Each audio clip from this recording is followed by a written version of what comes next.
నైపుణ్యత. నైపుణ్యత.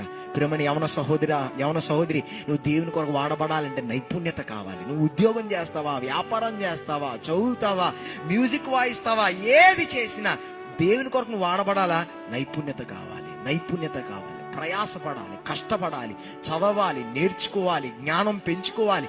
నువ్వు చేసే పని దోసిలేయడం ఉండొచ్చు, నీకు నైపుణ్యత ఉంటే దేవుడు నిన్ను రాజుల ముందు నిలబెడతాడు. నీ చేసే పని ఏదైనా నైపుణ్యత, జ్ఞానం కొదువుగా ఉంటే దేవుని అడుగు, జ్ఞానం నీకు ఇస్తాడు.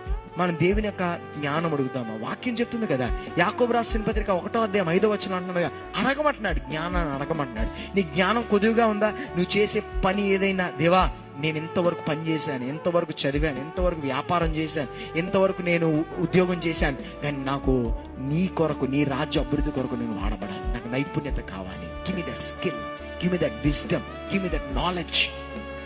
నేను అడుగుదామా? ఈ దినం నువ్వు అడిగితే దేవుడు ఇస్తాడు.